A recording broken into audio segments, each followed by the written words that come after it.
views expressed are solely those of the speaker and not necessarily those of paltalk.com, AVM Software, or its advertisers.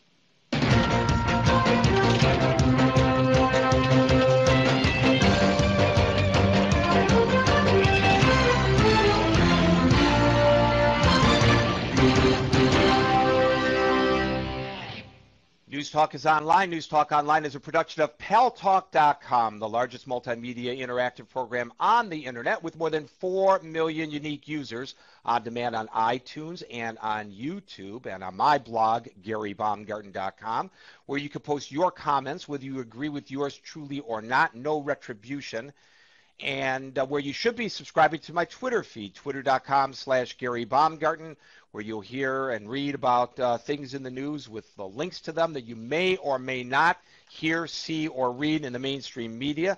And thanks to our great friends at CRN Digital Talk Radio, we're syndicated to an additional 12 million households.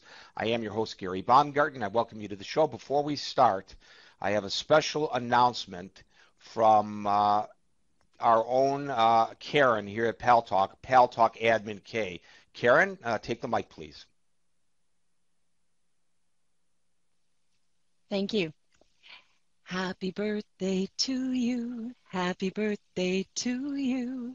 Happy birthday, dear Boaz. Happy birthday to you. And, you know, you don't even look older than 60, much less the 70 years old you are today, Boaz. You know, being a half a century old is not so bad. It really isn't. Given that I know that you're older than me, Gary, I feel good. But, Boaz, now it's all downhill from here. Every tick of the clock takes you closer and closer to the Grim Reaper. You know that, Boaz. I don't know, Gary. I'll tell you what. You know, when I turn, you know, supposedly when you turn 40, that is supposed to be the midlife crisis. I didn't have a crisis when I was 40. I'm not having a crisis now. I don't think I'll ever have a crisis. And Karen, thank you very much. Isn't she great, Karen? You know when my birthday is, and you know I expect you to sing to me in person, if you know what I mean. Doesn't she have the greatest voice? Sure, Gary. Woohoo! You're on. Okay. It's horrible, guys. It's just terrible. I'm shocked. I'm dismayed. I'm convinced now. This president is trying to poison the minds of the children of the United States of America. He is going to address the nation's children next Wednesday. A webcast from the White House, played by schools all across the United States, where he's going to tell the children to put their nose to the grindstone and really excel in school, because education is so very important. This, according to Fox News and others, smacks of socialism. How dare the president indoctrinate our young people this way? This is so horrific. It is terrible. It is just beyond belief. And there's this huge, huge outcry about what the president is about to do.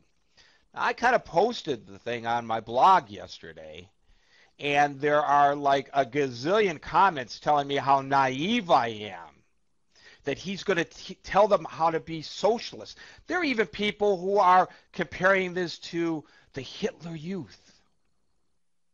Well, I started calculating what was going on. Some of these kids are as young as 5 years of age.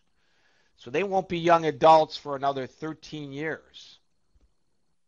Which means in order for him to really carry out this dastardly plan, he's going to have to name himself president for life, so that these little 5-year-olds will remember when they're 18 who their allegiance is to. Not to the president of the, not to the United States of America, but to the president of the United States, the narcissistic, socialistic, dictatorshipistic, fascistic Barack Obama. Now, I hope to God that next Wednesday I'm not eating crow here, And all of you are pointing fingers at me and said, aha, I told you so, Gary. But I really don't see it. Now, Boaz, you are concerned about this. Tell me why you are. Well, my concern, Gary, is in the content of his delivery. Let's start off with, I don't have a problem really with the President of the United States addressing our young generation in school, as long as the content that he delivers is not political. If he has an agenda to target young adults in their ages of 15, 16, 17, if he's targeting them for a political agenda for a second round in the White House, then that's a bad thing. But if he's truly going to get on his pulpit and say, work harder and get good grades because it's important, education, yada, yada, and all that, you know what, Gary? I have no problem with that. But the question is how he's going to deliver it, what he's going to suggest, and if there's anything, Gary, in any way, shape, or form, as someone once said, that has to do with politics, then the whole face of our nation has changed. So that's how I feel about it, Gary. If. What gives you reason to even say if? What makes you believe that the president is going to attempt to indoctrinate those young people who will be old enough to vote in a few years to vote for him?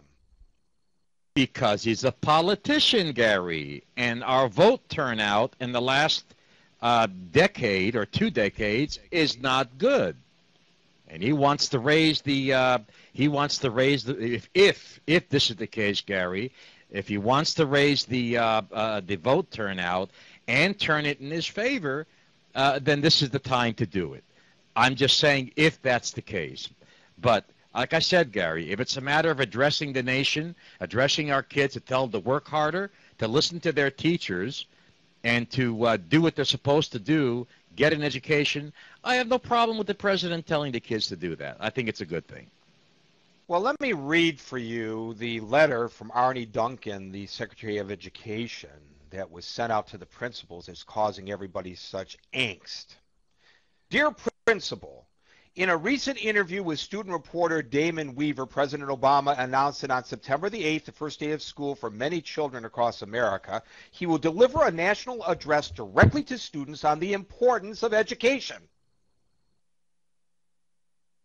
That's scary.